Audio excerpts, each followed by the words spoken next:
모든 생명체는 소멸할 운명을 지니고 탄생합니다. 생명의 소멸이 죽음이지요. 식물이든 동물이든 모든 생명체가 똑같고 인간도 마찬가지입니다.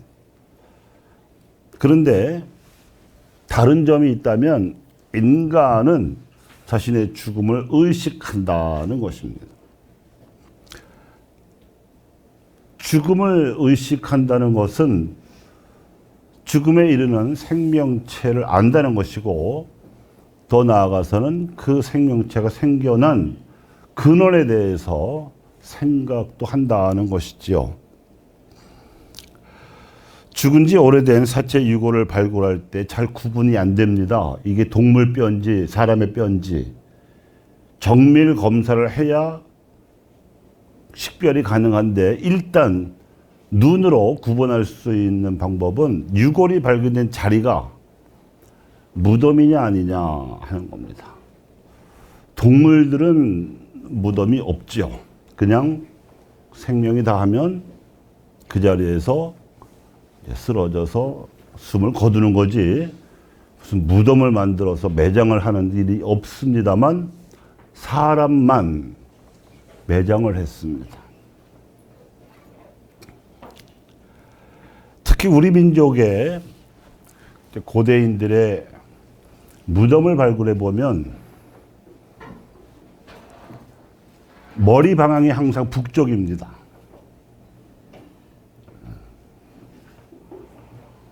그것은 북쪽에 있는 북극성이 또는 북두칠성이 우리가 돌아가야 할 고향이라고 생각한 관념의 반영이지요. 북쪽이라는 방향이 옳든 그르든, 또 북극성이나 북두칠성이라는 별이 과연 사람의 고향인지에 대한 논의는 별개로 하더라도, 이런 한국 고대인들의 관념은 우리 민족에게 있어서 아주 오랜 옛날부터 죽음 이후의 세계에 대한 관념이 존속했다는 사실을 의미합니다. 특히 고구려 계통의 고분을 발굴한 학자들의 보고에 의하면 사후세계에 대한 관념이 얼마나 정교했는지 동서남북의 방위로 나누어서 상징적인 동물을 그려놓기까지 했다고 하지요. 지금처럼 염료가 발달하지 않은 옛날인데도 천연 염료를 다 구해서 동주작, 서청룡,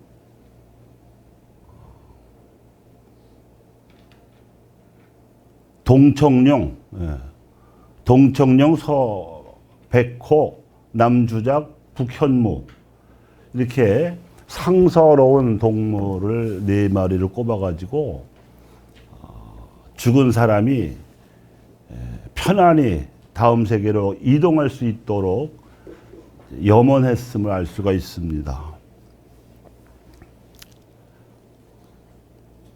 덧붙여서 죽은 사람이 자력으로 다음 세계로 넘어갈 수 있다고는 생각하지 않았습니다.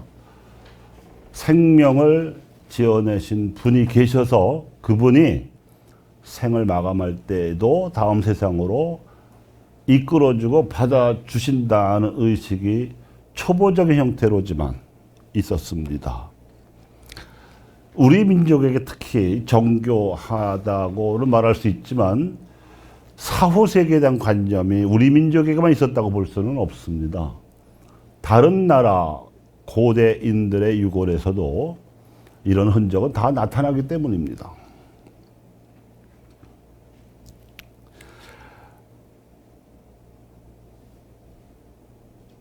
죽은 자에 대한 관심은 유적 발굴에만 그치지 않습니다.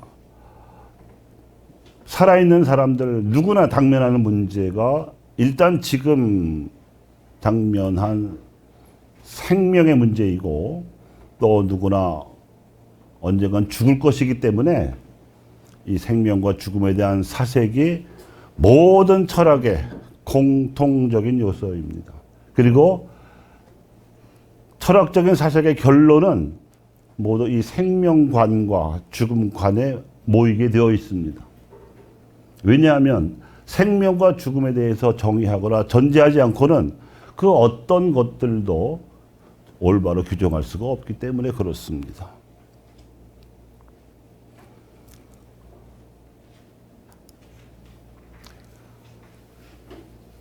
그런데 이 생명과 죽음을 대하는 분야가 크게 두 가지입니다. 현상을 연구하는 과학자들과 본질을 탐구하는 신학 내지는 철학자들입니다.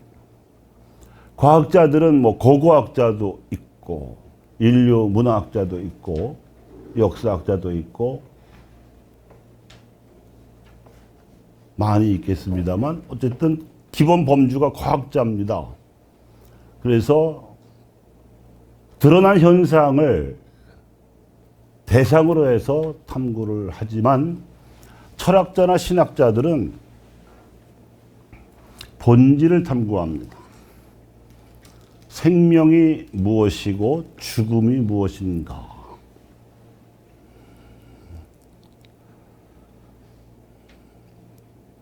그런데 이렇게 두 갈래로 나뉘어져서 생명과 죽음의 문제를 다루다 보니 생명의 기원 문제 또는 궁극적인 목적과 관련해서 치열한 논쟁도 벌어졌습니다. 특히 역사학의 세기라고 하는 19세기에 심했습니다. 대표적인 것이 창조론과 진화론의 논쟁입니다. 이것은 창조가 옳으냐 진화가 옳으냐는 문제를 넘어서서 신앙이 우위에 있느냐 이성이 우위에 있느냐의 문제로까지 번집니다. 아직도 깔끔하게 해결된 것 같지는 않지만 여러 학자들의 노력 덕분에 가톨릭 교회에서는 제2차 바티칸 공의회를 계기로 해서 이렇게 정리를 했습니다. 신앙과 이성은 대립되지 않는다. 하느님께서는 인간에게 신앙과 이성을 함께 주셨다. 하느님이 학자들의 논쟁으로 밝혀내실 내어질 분이 아니다. 그리고 결정적인 명제, 과학적 진리와 신학적 진리는 서로 충돌하지 않으며 서로 보완적이다. 그래서 이성이 알아낸 과학적 진리와 신앙이 사색한 신학적 진리가 서로 생명과 죽음에 대한 현상을 이해하는 데 더 풍요롭게 도와줄 수 있다고 봅니다. 그러면서 제2차 바티칸 공의회 3억 헌장에서는 학문의 자율성이라는 항목을 따로 두기까지 했습니다. 사실 모든 학문은 가설을 세워서 입증하는 단계를 거치는데 모든 가설이 다 입증되지는 않고요. 또 설사 입증되었다고 하더라도 더 많은 자료가 후대에 발굴됨으로써 뒤집어지기도 합니다. 그래서 모든 가설은 임시적이라는 전제가 있어요. 그런데 그렇게 해서 학문은 발달해 온 것입니다. 인류가 처음부터 모든 것을 다 알지 못했습니다.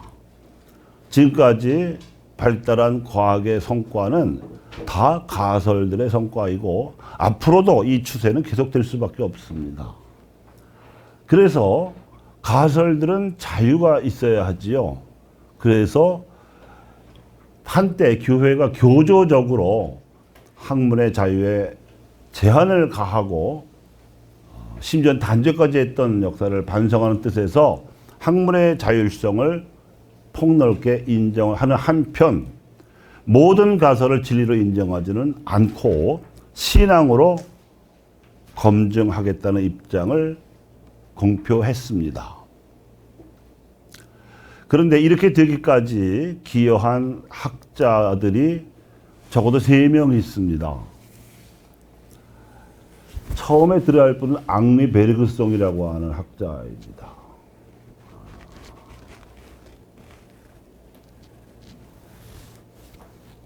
이분은 시간에 대해서 아주 깊이 사색한 사람이고, 그리고 과학자 이상으로 과학에 정통을 하면서도 그 과학적인 연구 성과에 머물지 않고 철학적이면서도 신학적인 결론을 도출해낸 것으로 유명합니다.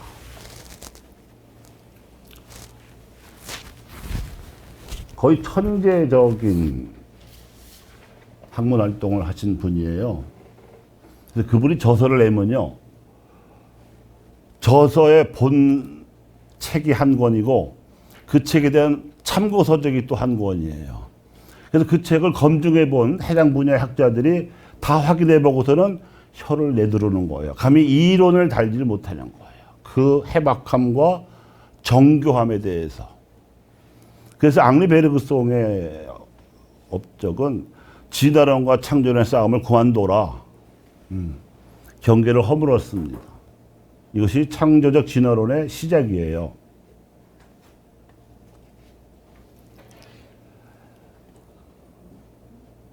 그는 인간의 지성 만능주의자들에 대해서 일침을 가했습니다. 과학적인 방법이 최고라고 주장하는 사람들은, 예를 들어서 우리가 개구리를 알기 위해서 해부하면 눈에 보이는 골격이나 근육에 대해서는 알 수가 있는데 개구리는 죽어 있다는 거죠. 죽어 있는 개구리를 공부하는 것이 과학적인 또는 이성적인 학문의 한계라는 거예요. 그런데 인간의 현상은 죽어 있는 시체만 열심히 들여다본다고 해서 알 수가 없다. 시간을 두고 살아있는 현상을 연구해야 한다 이거죠. 부모가 다 유태인 출신이었습니다. 아버지는 폴란드계, 어머니는 아일랜드계였는데, 지금 들으신 내용에서도 알다시피 대단히 가톨릭적인 성향을 띤 학자였기 때문에 말년에 가톨릭 개종을 심각하게 고려했는데, 그 당시가 또 유럽에 반유대인 광풍이 불던 때였고, 그래서 동료 유대인들과의 연대 때문에 개종은 포기를 했지만 사실은 가톨릭 계통의 선구적 학자로 칩니다. 두 번째가 테이야르드 샤르댕이라고 하는 분이에요. 이분은 예수의 소속의 수사신부입니다. 신학도 공부했지만 고생물학자이기도 했어요. 그래서 조금 아까 제가 서론격으로 말씀을 드린 여러 가지 이야기들을 논증을 했던 사람입니다. 그는 특히 신학자요 사제답게 기원뿐만 아니라 이 궁극적인 목표에 대해서 사색을 많이 했어요. 그가 만들어낸 용어가 오메가 포인트입니다. 오메가는 그리스어 알파벳으로 마지막 글자죠.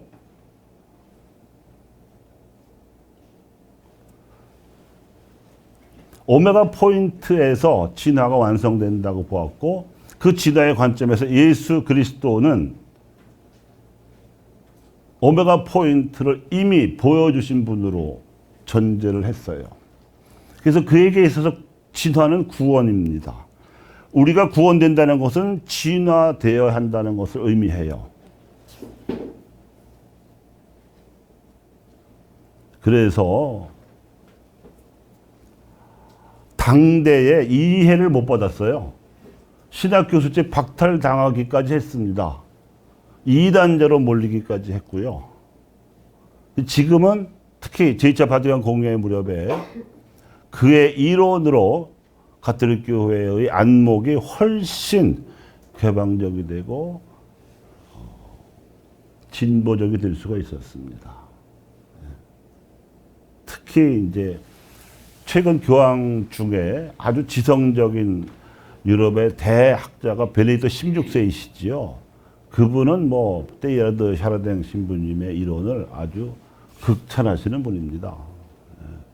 지금 보여드린 그 인간현상이라는 책은 유럽에서 뭐 교양이 좀 있다, 지성인 부류에 든다 하는 사람들은 다 읽어본 필독서예요. 세 번째가 앙리 드 리박입니다. 이분도 예수의 소속이지만 그 공의회 때 지금 베르그송과 샤르댕으로 이어지는 창조적 진화론의 입장, 신앙과 이성을 조화시키는 입장에 있어서 지대한 공헌을 했다고 해서 추기경으로 예우를 받은 인물입니다. 이분은 베르그송과 또 샤르댕의 이론에서 한 걸음 더 나아가서 그렇다면 우리 가톨릭 교회도 진화되어야 할 것이 아니냐. 그러려면 뿌리를 찾아야 하고 그 뿌리는 교부들이다. 단순히 아우구스티누스나 토마스 아퀴나스처럼 전통적으로 대학자로 인정하고 그분들의 이론에 기댔던 입장에서 더 철저하게 들어가서 교부학이라는 걸 만들었습니다. 그래서 되게 교부들의 원서가 그리스어하고 라틴어로 되어 있는데 이걸 전부 번역을 했어요. 그게 무려 450권이나 돼요. 그것이 이제 최근에 들어서 영어로 다시 번역이 됐고 영어로 번역된 것이 국내에 다시 이제 한글로 번역이 돼서 최근에 가톨릭 신문 연구상을 받았더군요. 그게 다 이 앙리 드 리박의 공로입니다.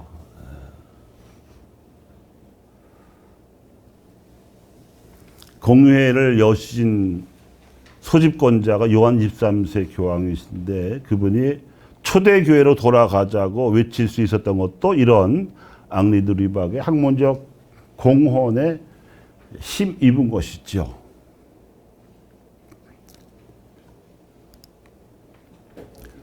그래서 이 세 분의 하필 이분들이 다 프랑스 학자예요. 근데 이 세 분들의 그 학문 노선에 의해서 이렇게 정리할 수 있습니다. 진화는 신체의 진화 단계에서 의식의 진화 단계를 거쳐서 영성의 진화 단계로 나아가게 되어 있습니다. 신체의 진화는 구석기 시대에 마감이 됐어요. 그렇게 정한 거죠. 구석기 시대의 그 시대 구분을.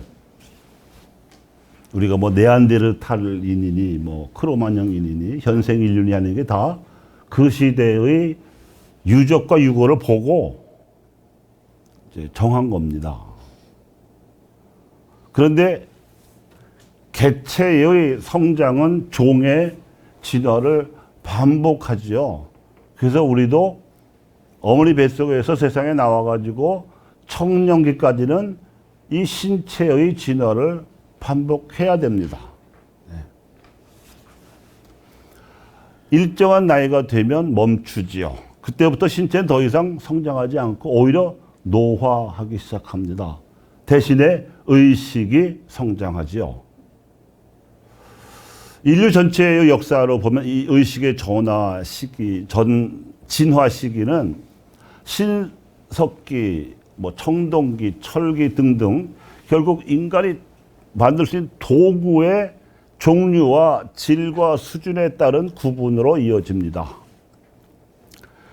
이것은 어디까지나 도구의 관점에서 본 시대 구분일 뿐 의식은 구석기 시대를 막 졸업한 신석기 시대인이나 지금 21세기를 살아가고 있는 현대인의 의식이나 큰 차이가 없어요. 현대인들이 자주 착각하는 문제 중에 옛날 사람은 우리보다 어리석었을 거라고. 뭐 원시인이라는 표현이 그 말이에요. 천만의 말씀. 그거 오만입니다. 그렇지 않아요. 만질 수 있는 도구가 다른 거죠. 물질적 환경이 다른 건 분명하지만 의식은 신석기 시대 인류가 또 청동기 시대 인류가 지금보다 더 미개했을 것이다. 말도 안 되는 말입니다. 오히려 그 당시에 인류가 더 현명했을 수도 있어요. 저는 언젠가 본 영화 중에요. 월남전을 다룬 영화들이 있었어요. 플래툰이니 뭐 지옥의 묵시록 이런 건 무슨 뭐 큰 맘 먹고 가는 게 아니라 이제 시간 때우러 갈 때 보는 건데 깜짝 놀란 장면이 있었습니다. 미군 조종사가 이제 베트남 원주민들에게 기총소사를 하는데 바그너의 음악을 틀어놓고 그 리듬에 맞춰서 쏘는 거예요. 이건 네안데르탈인 수준이죠. 우리가 동물의 세계를 관찰해도 동물은 배고프지 않으면 절대 잡아먹지 않아요. 특히 동족은 잡아먹지 않아요. 동족을 잡아먹는, 죽이는 종은 인간이 유일합니다. 이건 원시적이고 미개하고 야만적인 거죠. 오히려 조선시대에 가장 심한 욕, 이걸 조선시대 천주교 신자들이 들었는데 금수만도 못하다는 말이었어요. 왜? 조상제사 안 지낸다니까. 유학자들이 할 수 있는 최대한의 비난이 금수, 그러니까 동물하고 새하고 비유하는 거거든요. 근데 사실은 알고 보면 금수도 본능의 질서를 벗어나지 않아요. 함부로 죽이지 않는다 이 말이에요. 근데 인간은 도구가 발달하면 할수록 더 야만적으로 범죄를 저지를 수 있는 아주 한심한 종족이 인간입니다. 그래서 의식의 진화가 이렇게 직선으로 진보하는 것 같지 않아요. 민족마다 다르기도 하지만 물론 개인차가 더 크죠. 그래서 의식의 진화야말로 개인차가 가장 심한 게 아닌가 싶어요. 그걸 도울 수 있는 것이 이제 교육제도이고 문화예술이긴 한데 교육받았다고 다 교양이 있어지는 것도 아니더라고요. 문화예술적인 교양이 높다고 해서 더 영성적인 것도 물론 아니고 어디까지나 개인들의 선택과 자유에 달린 문제이지 학력 수준이 높으면은 애덕을 많이 실천하던가요? 아니던데요, 제가 볼 때는. 오히려 그 지식을 이용해서 더 착취하고 억압할 수도 있는 게 인간이에요. 전쟁은 다 그렇게 해서 일어나요. 그 저는 우리나라 요새 그 방위산업체들이 수출을 많이 한다고 소식을 듣는데 반반이에요. 우리나라가 6.25 때는 소총 한 조를 못 만들던 나라여서 그렇게 남침을 당했는데 이제는 뭐 첨단 무기를 만드니까 뿌듯하기도 하는 한편 아니 이게 다 사람 죽이는 도구인데 이게 팔려나가면 누구 죽일 거야 이거. 결국 인간 아니야. 어느 나라 사람이건 간에. 그래서 뿌듯할 수만은 없는 슬픔이 있어요. 양가적인 감정이 있습니다.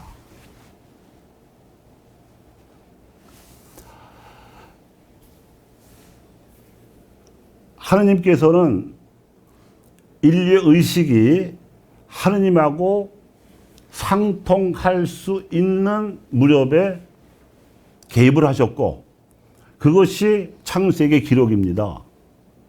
그래서 창세기에 나오는 첫 인간들의 직업이 카인은 농부, 아벨은 양치기인 걸로 보면 이건 신석기 시대예요. 근데 그 이후에도 죄를 하도 많이 지니까 다시 대홍수로 심판을 하셨고 또 노아의 후손들이 노아의 유훈에 따라서 의롭게 살아야 했으나 역시 또 바벨탑을 지을 정도로 죄를 많이 짓고 하나님께 대적하고, 그래서 이제 아브라함을 다시 특별히 간택을 해서 특별히 돌보면서 하나님 백성으로 삼으셨는데, 그래도 또 우상숭배에 물들고 하니까 결국 하나님께서 마지막 대책이 구세주를 보내시는 거였고, 그 구세주로 오신 예수님이 탄생하신 시점이 이제 인류가 의식의 진화에서 영성의 진화로 넘어갈 수 있는 도약의 계기였습니다. 그리고 그거는 지금까지 2000년 넘게 계속 기회로 열려 있습니다만, 이건 어디까지나 개인들의 선택이에요. 예수님이 오신 지 2000년 지났어도 예수님 모르는 사람도 많고요. 안 믿는 사람 더 많고요. 의식에 한치의 진보도 없는 인간들 수두룩하죠. 오히려 부끄러운 것은 선교의 이름으로 전쟁을 하기도 했어요. 십자군 전쟁. 아프리카 선교한다고 하면서 노예로 팔아먹은 사람이 2천만 명이야. 남아메리카 원주민 1,000만 명 이상. 오죽하면 성모님이 발언하셔서 막으셨겠어요. 여러분, 과달루페의 그 발언이 역사상 최초의 성모 발언 사건인 건 아시잖아요. 바로 여기 옆에 과달루페 외방선교회가 있는데, 스페인 정복자들이 하도 원주민들을 학살을 하니까 원주민 여인의 모습, 그것도 임신한 여인의 모습으로 나타나셨어요.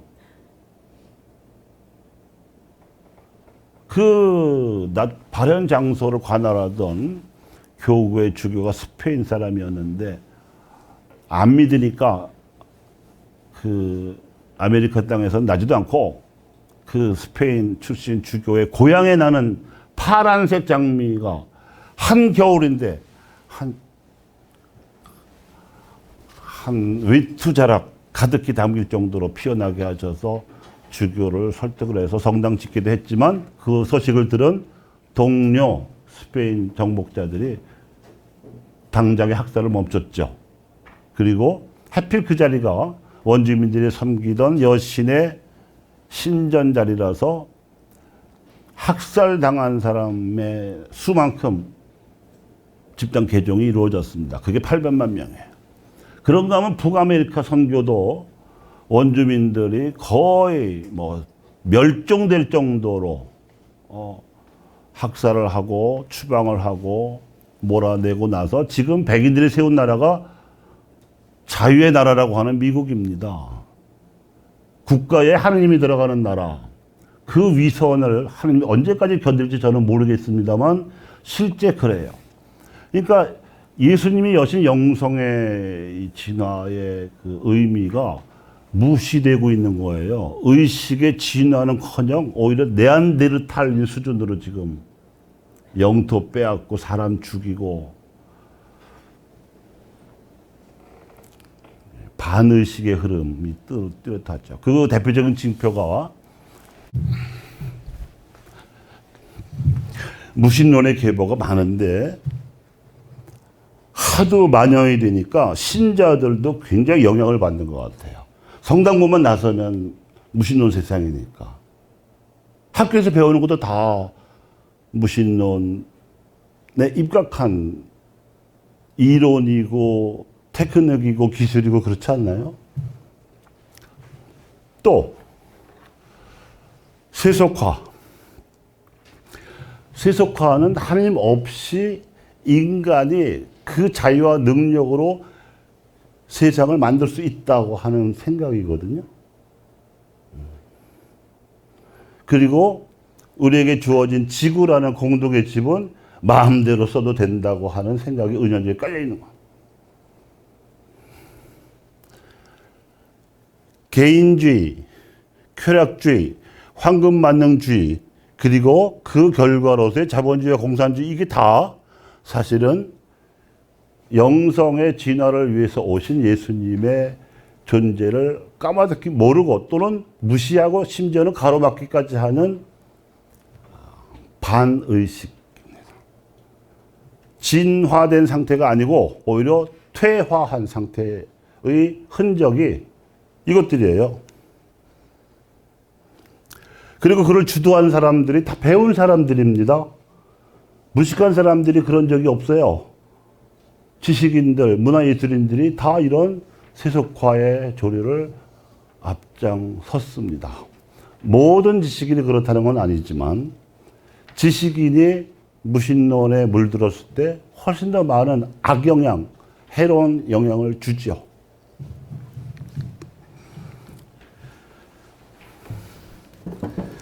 그래서 더욱 신자 지식인들, 신자 문화예술인들의 소명이 더 큽니다. 중요하고.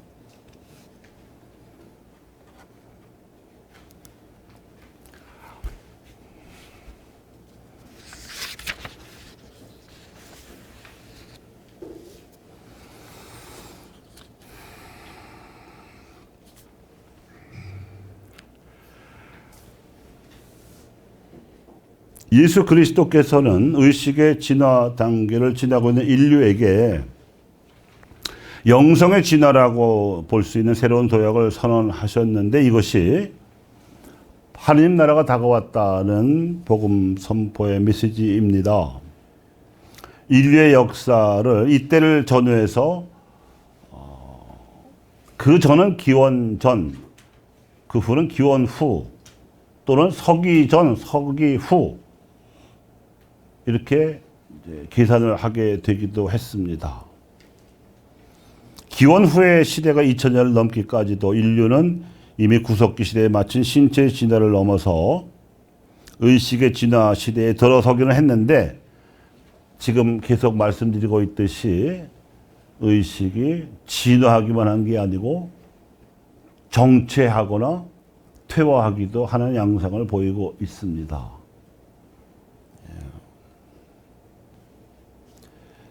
이 신체와 의식과 영성의 진화 시대 구분이 우리에게 주는 의미는 생명에 대한 이해, 죽음에 대한 이해를 질적으로 바꿔놨다는 거예요. 그리고 그 이해를 바꿔놓지 예수님의 질문 앞에 인류는 그가 믿든 안 믿든 신자든 비신자든 유신론자든 무신론자든 간에 자신의 삶으로 대답을 하게 돼 있어요. 그것은 예수님 이전까지는 삶의 끝이 죽음이고 죽음으로 삶은 끝난다는 종래의 그 관념이 힘을 잃어버리고 안 믿는 사람이 있기는 하지만 어쨌든 예수님은 다시 살아나셨다고 선포도 하셨고 또 그렇게 믿는 사람들이 수억 명이나 있는 10억 명이 넘는 세상이기 때문에 도전을 받는 거죠. 안 믿는 사람들도. 과연 죽음 다음에도 또 다른 삶이 있는 것인가 하는 질문을 받고 있는 거예요. 근데 사실은 우리 아시아인들, 특히 한국인들은 그렇게 서양인들처럼 생명과 죽음을 칼로 무베듯이 나눠 보질 않았고요. 삶 속에 죽음이 이미 스며들어 있어서 산다는 건 죽어가는 것이고 또 죽는다고 하더라도 그 죽은 사람의 혼이 산 사람들에게 수시로 소통을 한다고 믿어 왔었어요. 그래서 훨씬 더 복음을 이해하기가 쉬운 입장에 있는 게 우리 한국인인데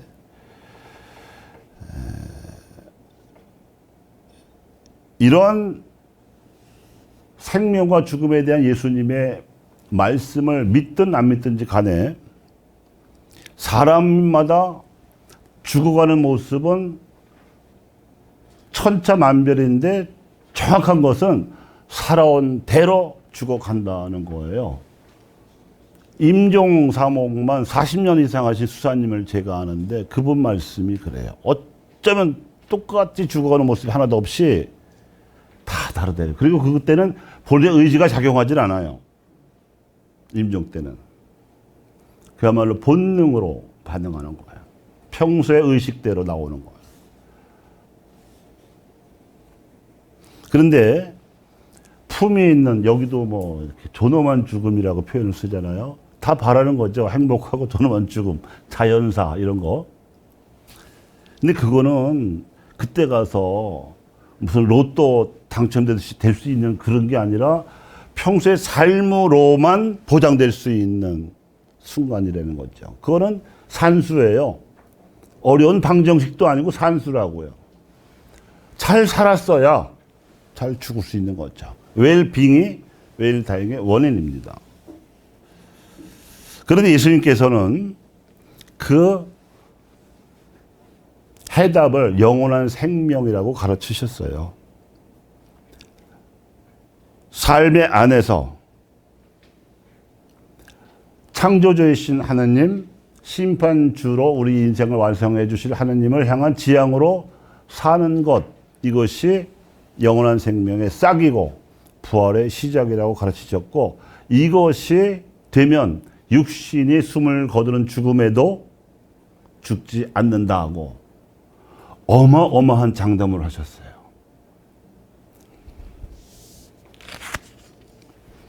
그런데 여기서 한 가지 우리의 이성적인 지적 작업을 해야 될 것은, 살아있을 때는 개체로 우리가 존재하지만 부활은 개체로가 아니라 하느님 안에서 전체로 존속한다는 거예요. 이건 우리 한국인의 죽음관하고 많이 유사합니다. 서양 사람들은 육신과 영혼 이렇게 딱 이원론적인 존재로 인간을 보지만, 우리는 몸도 있고 마음도 있고 영혼도 있고 삼원적인 존재로 봐왔어요. 그리고 죽는다는 건 기가 흩어져서 원래의 기로 모이고 그 안에 합쳐지는 거라고 보기 때문에 개체적인 삶이 아니었어요. 그런데 예수님께서 가르치신 영원한 생명 또 부활의 상태도 가톨릭 그리스도교 신학은 하느님 안에서의 큰 생명, 굳이 한자로 표현하자면 대아로 보지, 죽어서도 내가 이기우라는 개체로 부활한다, 이런 개념이 아니라고.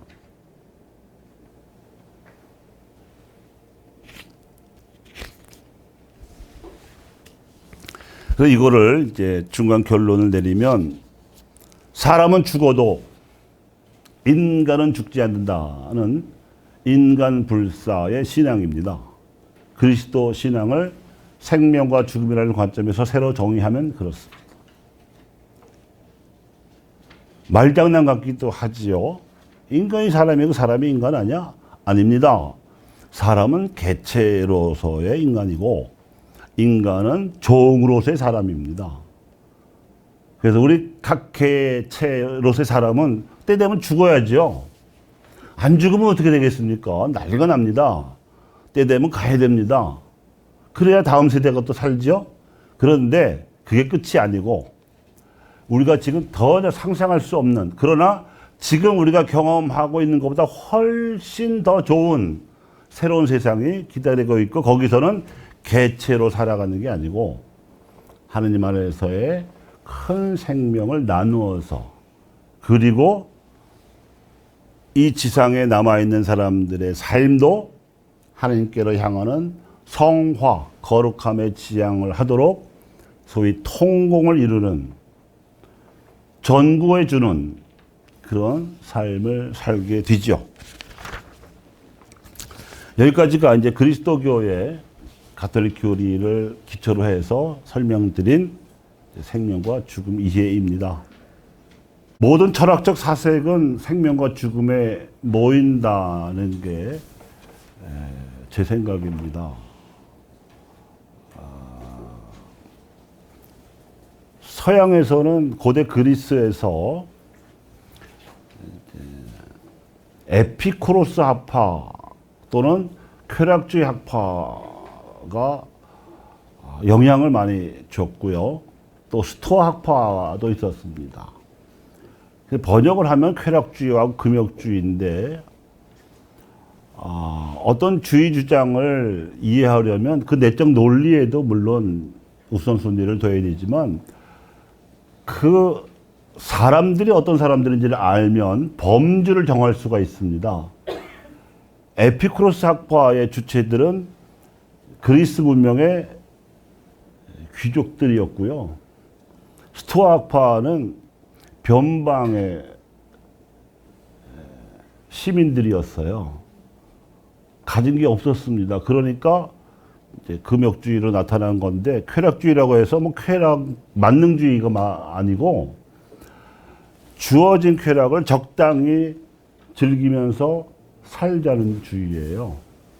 합리주의에 가깝죠. 그러니까 죽음도 평온하게 죽는 거를 최고로 쳤어요. 지금 요즘 사람들 생각하고 비슷해요.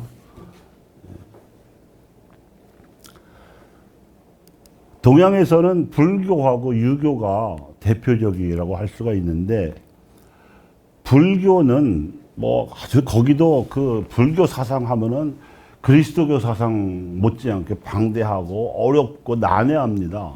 근데 거기에 이 늪에 빠지시면 안 돼요. 불교를 이해하려면 부처님을 이해하셔야 되고, 부처님이 애시당초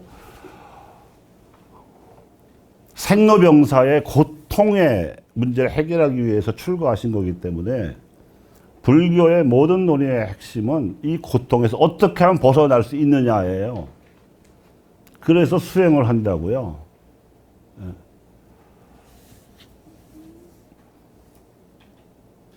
간추려 보면 삶과 죽음이 엉켜 있고, 또 너와 나의 인연도 다 물고 물려 있는 엉킨 상태이기 때문에 벗어나야 된다. 그래서 불교 수행의 두 큰 화두는 없을 무자하고 빌 공자입니다. 그 다음에 나오는 것들은 전부 격가지예요. 특히 부처님을 거의 하느님처럼 신격화하는 건 나중에 생겨난 흐름이에요. 원래의 불교는 소승불교입니다. 벗어나는 거. 아무것도 아니고 이 세상이 얼마나 허무한지를 깨달으면 불교로서 수행 끝이에요. 근데 유교는 어찌 보면 더 정직하다고 볼 수도 있는데, 공자님께서는 내세에 대한 물음을 제자로부터 받으셨을 때, 아니 현세도 모르는데 어떻게 내세를 답하라고 하느냐, 답을 안 하셨어요. 유교의 모든 철학과 사색의 핵심은 현세의 관계에 초점이 맞춰져 있습니다. 그래서 제일 중요한 가치가 효이고, 효에서 충이 나오고. 그런데 제 생각에는 이게 다 죽어보지 않은 사람들이라서 하는 얘기라고요. 죽음은 경험할 수 있는 상대가 아니에요. 죽으면 의식이 없어지니까. 그래서 산 사람들의 죽음에 대한 사색은 참고사항일 뿐이다. 그런데 그나마 간접적으로 다른 사람들의 임종 사례를 수십 년에 걸쳐서 관찰한 사람이 있습니다. 퀴블러 로스라고 하는 스위스 출신의 미국 정신과 의사인데요.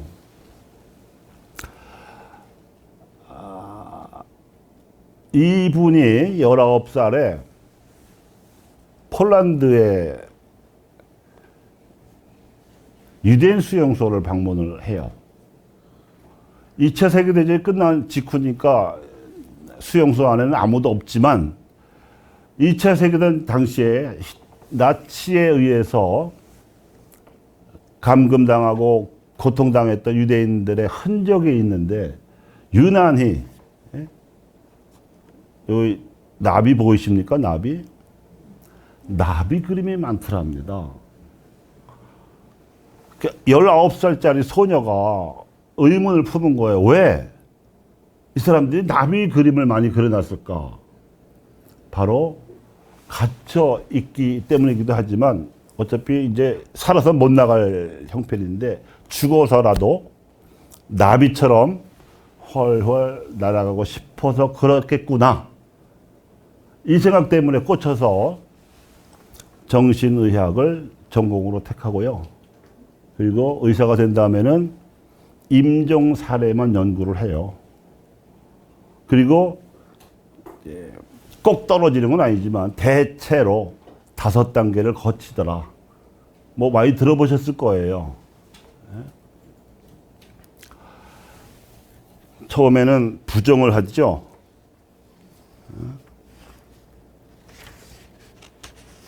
잘못됐을 거야, 오진일 거야 하는 부정의 반응부터 시작을 해서, 그럼에도 불구하고 자기가 죽어야 한다는 현실이 달라지지 않음을 인지하면 분노하죠. 왜 내가 죽어야 돼? 왜 지금 죽어야 돼? 이런 분노의 반응이 온다고 합니다. 그래도 죽어야 하는 현실이 바뀌지 않으면 타협을 시도하죠. 1년만 더 살게 해주시면요, 제가 정말 착하게 살게요 하는 회개가 이루어지는 것도 있대.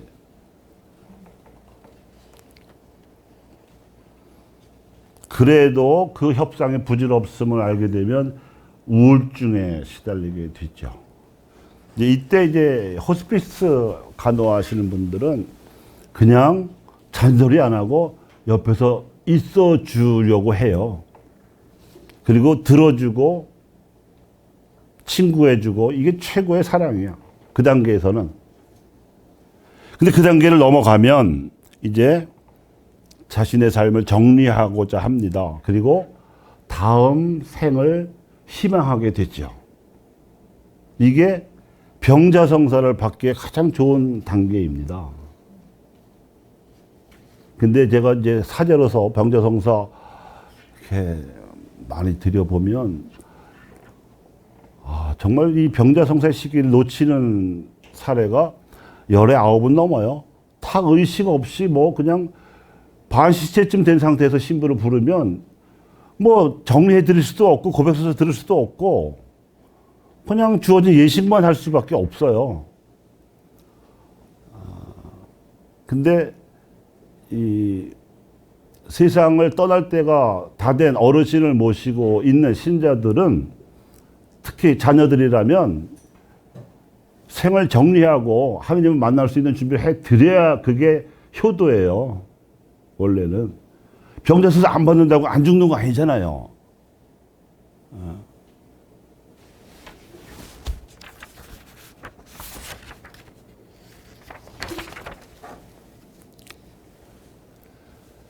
중요한 거는 이겁니다. 우리말에 얼이라고 있어요. 얼. 사람의 본질이 얼입니다. 그 본질이 잘 나타나 있는 게 우리 신체 부위의 얼굴이에요. 그래서 본질을 깨닫는 것도 비슷하게 안다, 알미라고 하는 거고요. 근데 인간의 본질은 혼이라고 합니다. 혼. 하느님의 얼은 영이에요. 우리가 영혼이라고 말을 하지만 영혼은 우리가 소유할 수 있는 개념이 아니고, 몸이나 마음은 내 몸, 내 마음이 있지만 영혼은 내 영혼이 없어요. 나는 내 혼만 가지고 있고, 영이신 하느님과 소통할 때 영혼이 살아나는 거예요. 그 소통하는 기제가 기도이고 애덕의 실천이죠.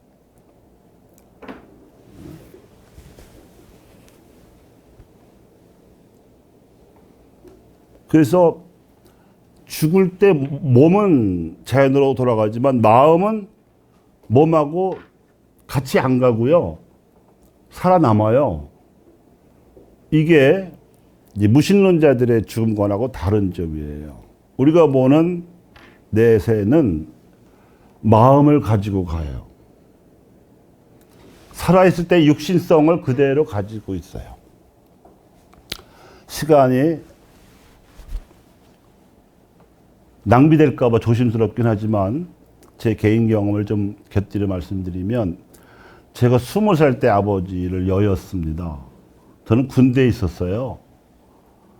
그래서 이제 1등병 때 아버지의 부음을 받고 군복 차림으로 이제 임종도 못한 장례 미사에 갔는데,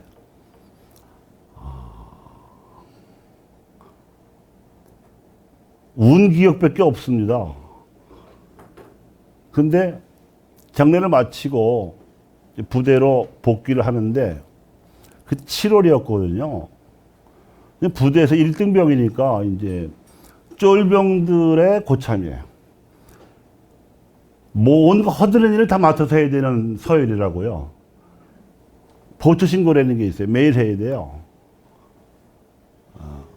저녁 6시에 식사하면 7시에 보초 신고인데 7월이니까 보초 신고를 마치고 연대본부에서 제가 머무는 중대막사로 돌아오는 방향이 서향이었어요. 석양 하늘에 아버지 얼굴이 내 눈에만 보이는 거예요. 웃는 모습. 40일 동안. 이런 게 아버지는 돌아가셨지만 육신은 분명히 우리가 땅에 매장하고 왔지만 마음이 남아있는 거예요. 나한테만. 왜냐하면 나하고 아버지하고 나는 사랑했기 때문에 그런 거야. 다른 사람들은 안 보이지.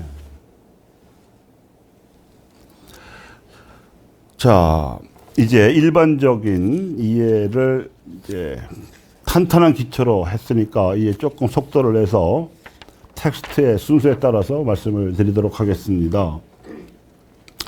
구약 성경의 생명관과 죽음관이라는 제목에 보시면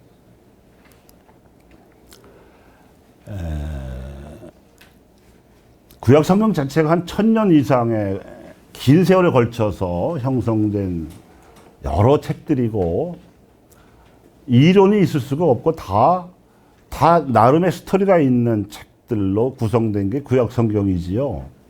그런데 이제 성서학자들이 죽음에 대해서 잘 표현하고 있다고 선정한 대목이 지금 써드린 시편 89장하고요. 옛날엔 전도사라고 했던 코헬렛 9장하고 지혜서 3장하고 이사야서 25장입니다. 간추려서 말씀을 드리면 생명과 죽음을 주관하시는 분이 하느님이라는 인식은 분명히 있고 그런데 인생은 너무 짧다는 슬픔이 공유되어 있고 그렇지만 의인들은 이 짧은 생애를 죽음 이후에 더 오래도록 영화를 누리게 해 주시리라는 기대가 있어요. 대신에 의롭지 않고 악하게 산 사람들은 끝난다고 봤어요. 그러니까 확실하게 부활신앙은 아직 없지만 내세상 희망이 막연한 형태로 남아있는 상태로 구약시대가 끝났어요. 그런데 그 상태에서 예수님이 오셨는데 예수님이 오신 걸 모르고 예수님이 누구신지도 모르는 사도가이들이 부활에 대한 질문을 던졌습니다. 7 형제가 살았는데 큰 형수가 사별을 하면 그 둘째 동생이 형수를 아내로 맞이해서 대를 이어줘야 한다는 이제 소위 형사 취수법 이런 관례에 따라서 재혼을 하고 그 둘째도 아예 없이 또 죽어서 7째까지 가면 부활 때 그 여자는 도대체 누구의 아내냐 이런 말도 안 되는 궤변을 가지고 예수님께 질문을 했거든요. 이게 구약시대에 부활 관념이 없었다는 증거예요. 그래서 예수님께서는 너희는 성서도 모르고 하나님도 모르니까 그런 질문을 하는 거다. 그리고 아까 자매님 말씀하셨던 것처럼 하늘나라에서는 장가도 들지 않고 시집도 갈 필요가 없고 다 천사처럼 된다고 말씀을 하셨을 뿐입니다. 이거는 질문 자체가 너무나 편협하고 잘못됐기 때문에 그렇게 방어하실 수밖에 없었지만 정작 본격적으로 부활에 대해서 말씀하신 것은 라자로 때예요. 라자로는 예수님의 절친이셨죠. 근데 라자로가 병들어서 죽게 되니까 의도적으로 소생시키시려고 작정을 하셨습니다. 근데 굉장히 위험했어요. 왜냐하면 파스카 축제가 임박한 때였고 라자로가 살던 베타니아라는 곳이 또 예루살렘에서 가까워가지고 소생시키는 건 문제가 아니나 이 소문이 파스카 축제에 모인 군중에게 퍼지면 분명히 민중봉기를 일으킬 지도자로 예수님을 지목을 할 테고, 그러면 그렇게 되기 전에 이미 로마 군대는 계엄령 내릴 거고 사두가이나 바리사이들은 선제 조치로 예수님을 체포해서 죽일지도 모르는데 하는 위험한 상황이었어요. 그거 다 알면서도 하셨어요. 그걸 통해서 라자로의 소생을 통해서 부활을 가르치시려고 하셨던 것 같아요. 근데 그때 라자로의 두 여동생 마르타와 마리아가 예수님을 맞으러 나왔을 때 오빠의 죽음 때문에 너무 슬퍼하니까 위로하시는 말씀으로 이렇게 하셨어요. 나는 부활이요 생명이다. 나를 믿는 사람은 죽더라도 살고 영원히 살 것이다. 그러니까 당신은 물론이고 당신이 십자가에 달려 돌아가시 전인데도 나는 부활, 현재형 문장입니다. 나는 부활이요 생명이라고. 그리고 나를 믿는 사람도 믿으면, 믿어서 예수님과 부활의 통공을 이루면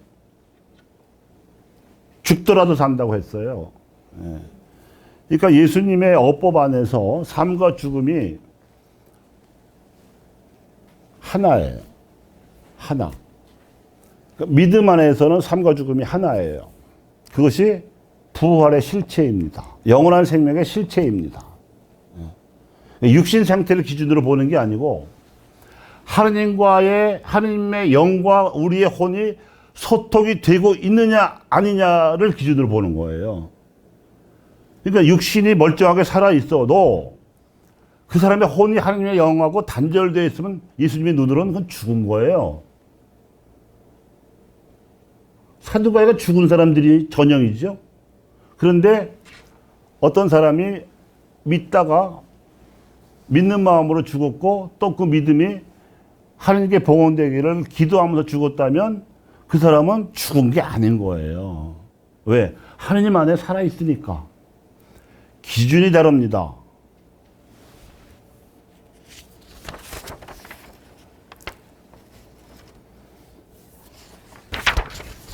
이 말씀을 라자로 상갓집에서 하시고 사실은 가파르나움 근처의 평원에서 빵의 기적을 일으키실 때 본격적으로 하신 바가 있었어요.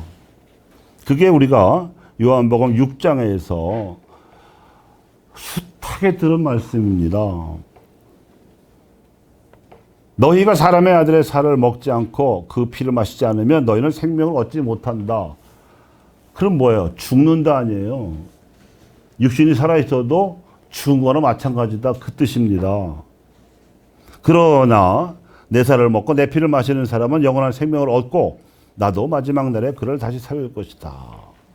이 마지막 날이 언제인가? 공심판 때인가? 그럴 수도 있지만 개인들의 마지막 날은 죽음이지요. 죽는 순간에 버려두지 않겠다는 약속이신 거예요. 내 살은 참된 양식이고 내 피는 참된 음료다. 내 살을 먹고 내 피를 마시는 사람은 내 안에 머무르고 나도 그 사람 안에 머무른다.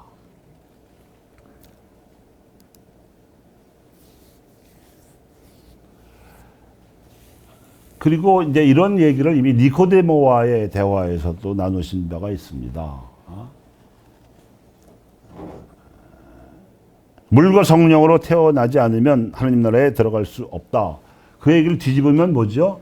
물과 성령으로 거듭나면 하나님 나라에 들어갈 수 있다 하잖아요. 물과 성령으로 거듭나는 게 뭐겠습니까? 물로 거듭난다는 것은 세상의 죄를 끊어버리는 것이고 성령으로 거듭나는 것은 사랑의 실천을 행하는 삶으로 들어가는 거죠. 그 행위가 아무리 작은 거라고 하더라도 그렇습니다. 하나님에게는 양이 중요한 게 아니고 질이 중요해요. 그래서 우리가 행하는 행위가 사랑의 행위로서 보잘것도 없는 거라고 하더라도 일단 그 질이, 순도가 확실하기만 하면 하나님의 영과 우리의 혼이 소통한다니까요. 여러분, 번개가 뭐 두껍게 내리치는 거 아니잖아요. 번개를 받아서 지상에 안전하게 내려보내려면 피레침은 얇아야 됩니다. 단 높아야 되죠. 지상에서 높아야 돼요. 그런 것처럼 우리의 마음이 피레침처럼 단단한 금속 재질이어야 되고 사랑의 순도에 있어서 다른 사람의 지상 높이보다 높아야 되죠. 그렇게만 하면 어마어마한 하늘의 전기가 안전하게 지상으로 통과될 수 있는 것처럼 살아있는 동안에도 뭐 물 한 잔, 밥 한 끼, 뭐 웃음 한 번이라고 하더라도 우리의 사랑의 그 기가 우리의 혼을 통해서 하나님의 영과 닿기만 하면 오케이입니다. 오케이. 영원한 생명에 있어서 오케이라고요. 그거를 일깨워 주는 게 성체성사죠. 그래서 그거를 다짐받는 게 그리스도의 몸. 아멘.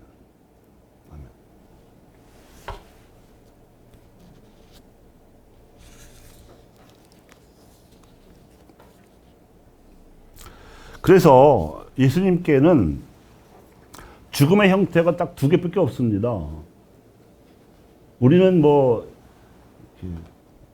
천수를 다 누리고 고통 없이 자연사하는 것이 최고의 죽음이라고 생각을 하는 경향이 크지요. 근데 예수님은 그렇게 보면은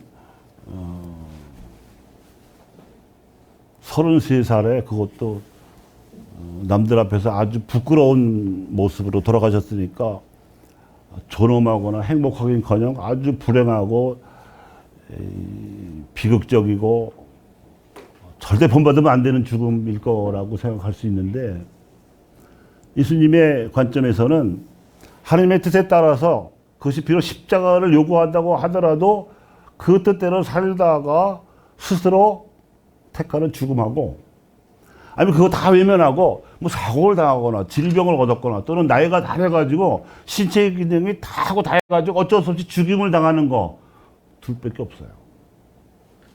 죽음을 택할 것인지 죽임을 당할 것인지 밖에 없어요. 예수님께서 몇 살까지는 살아야 내가 받아준다 이런 말 하신 적이 없고요. 십자가를 짊어지지 않은 사람은 누구라도 천국에 들어갈 수 없다고 아주 단언을 하셨어요. 십자가가 유일한 조건이고, 그 십자가라는 거는 나무 십자가가 아니라 사랑이죠. 사랑의 실천.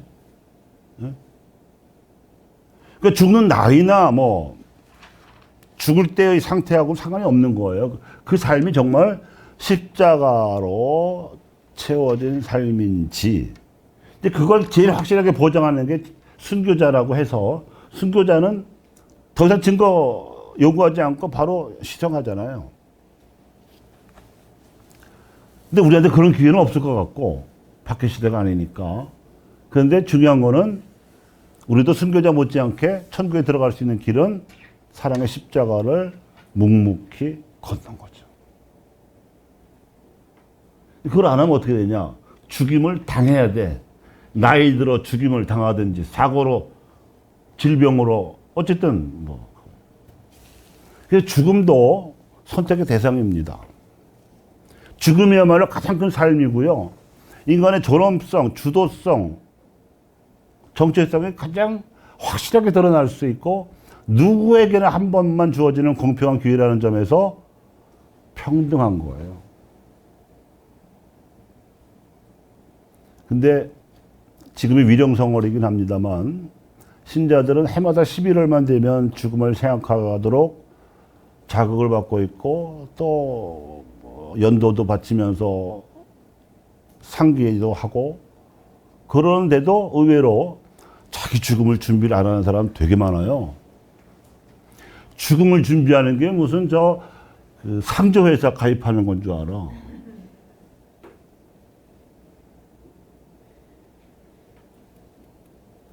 유산 정리하고 뭐 병원 알아보고, 물론 필요한 준비이겠으나 그건 육신을 위한 것이고, 영혼을 위해서는 더 중요한 준비가 남아있잖아요. 하나님과의 관계, 그리고 이제까지 살아온 삶의 정리.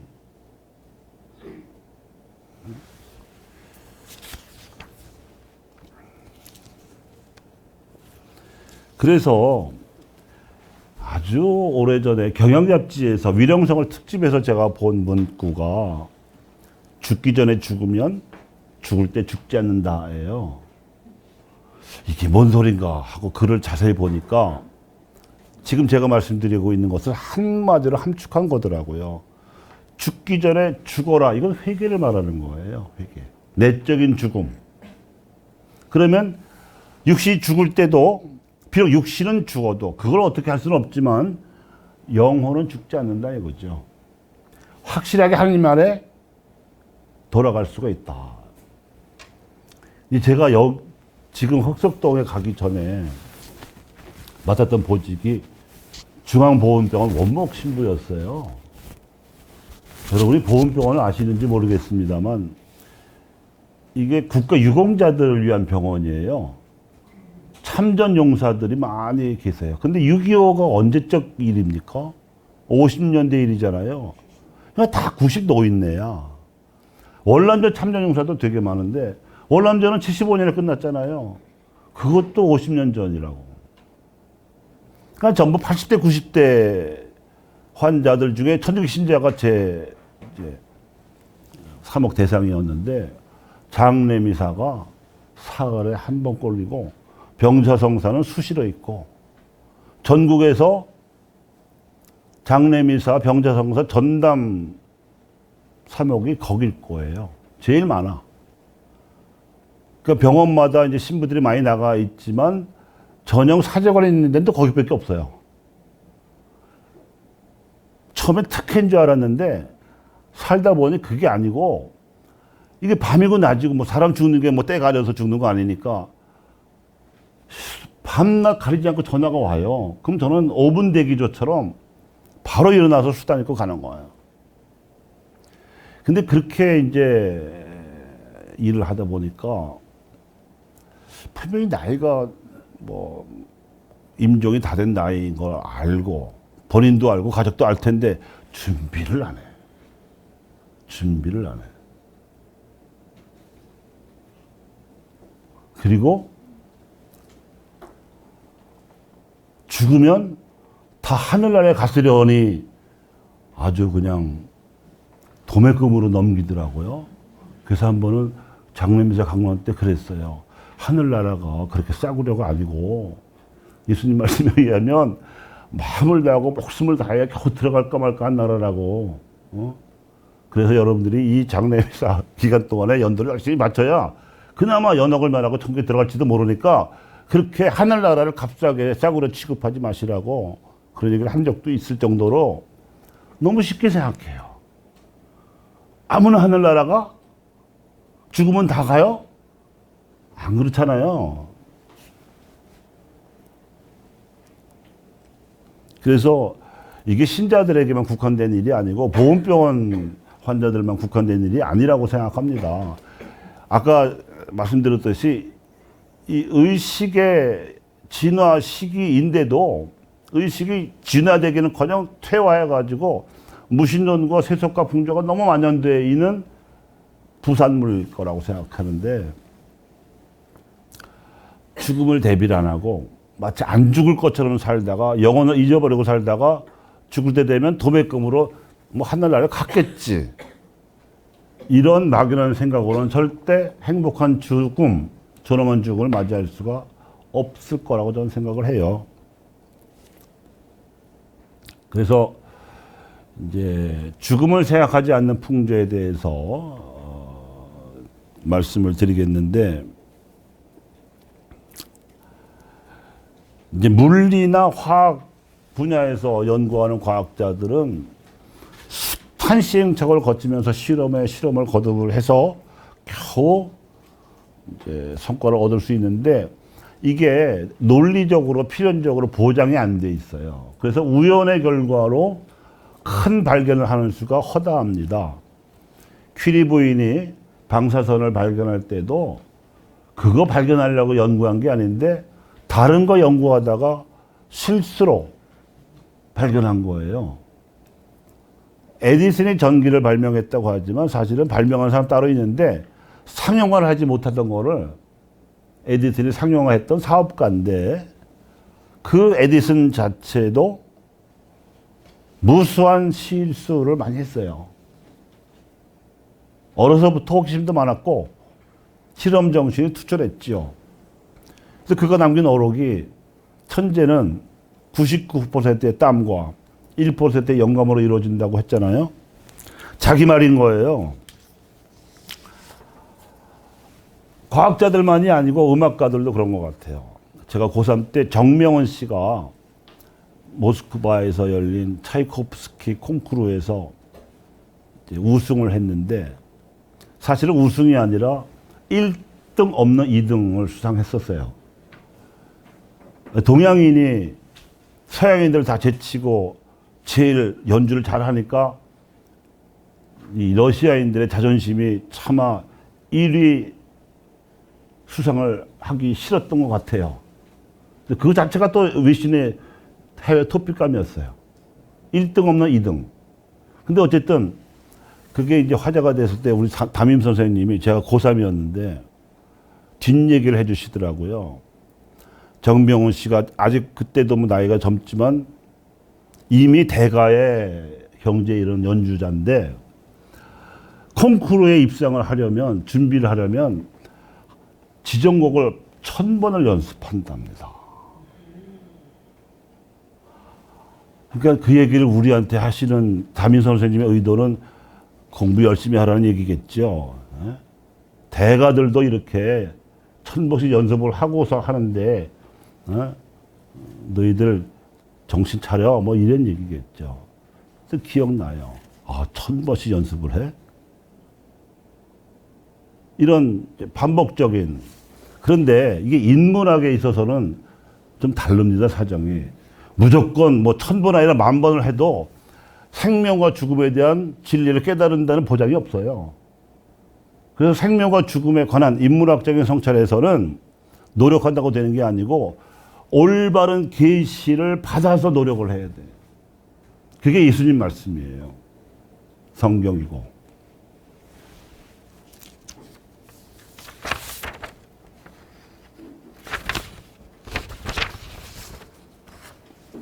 그런데 이제 사람들이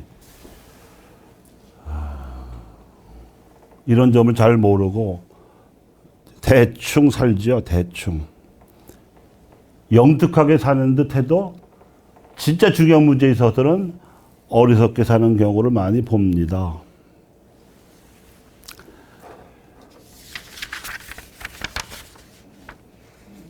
그래서 제가 드리고 싶은 인용문은 똑똑한 사람은 들으면 알고 현명한 사람은 생각해보면 알지만 어리석은 사람은 당해야 알고 답답한 사람은 망해야 한답니다.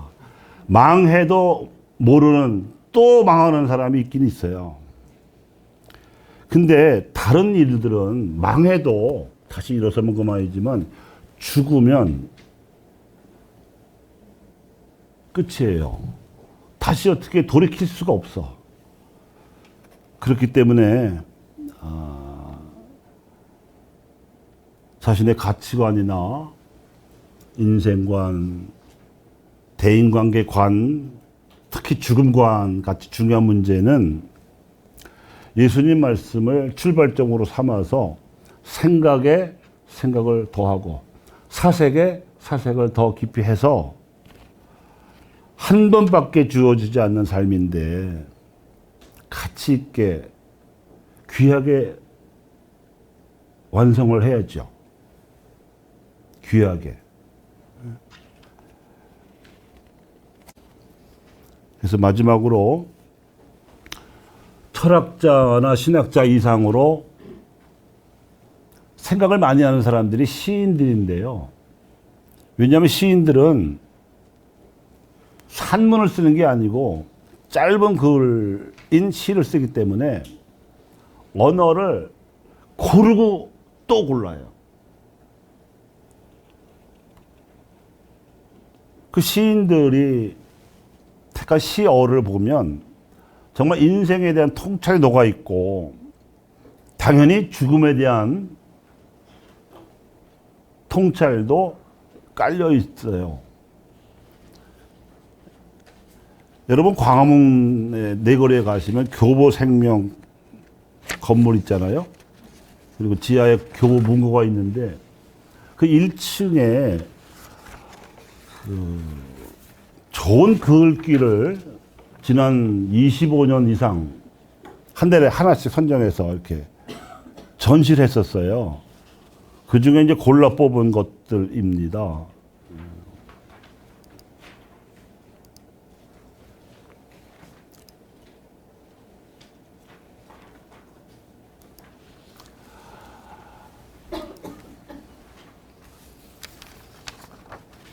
다 아실 거예요. 나태주 시인이 자세히 보아야 이쁘다. 오래 보아야 사랑스럽다. 너도 그렇다.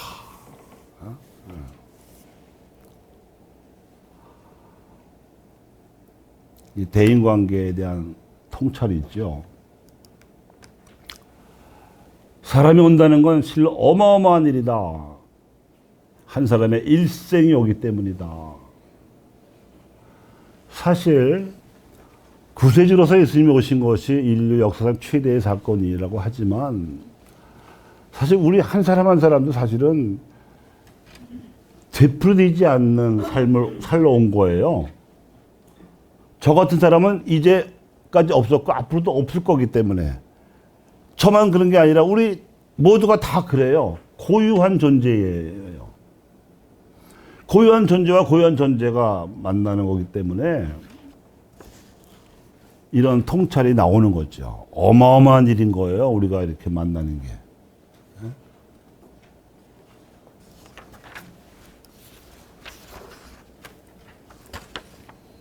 장석주 시인이 이런 시를 썼어요. 대추가 저절로 불거질 일은 없다. 저 안에 태풍 몇 개, 천둥 몇 개, 벼락 몇 개.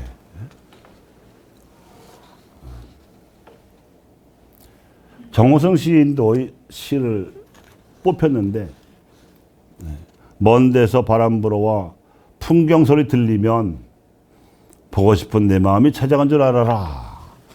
아주 뭐 여유로운 마음까지 느껴지는 시입니다. 또 도종환 시인이 사랑하던 아내와 사별한 후에 지은 시도 있어요. 흔들리지 않고 피는 꽃이 어디 있으랴. 그 어떤 아름다운 꽃들도 다 흔들리며 피었나니.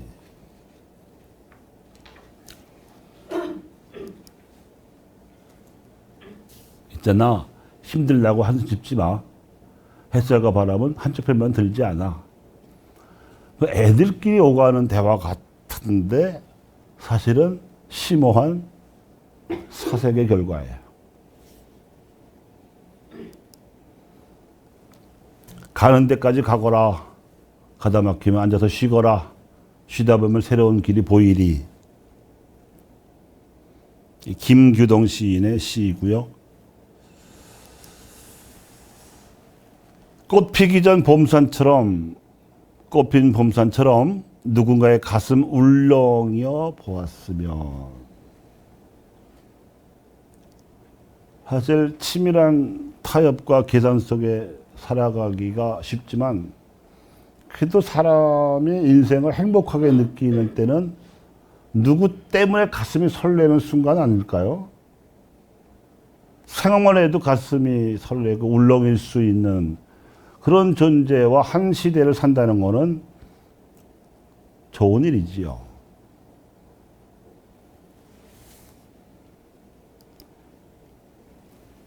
길이 없으면 길을 만들며 간다.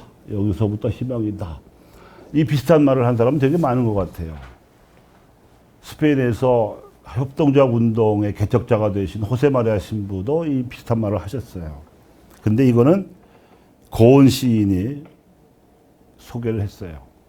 길이 없으면 만들어 가라. 용감하잖아요. 마지막, 이 우주가 우리에게 준 두 가지 선물, 사랑하는 힘과 질문하는 능력.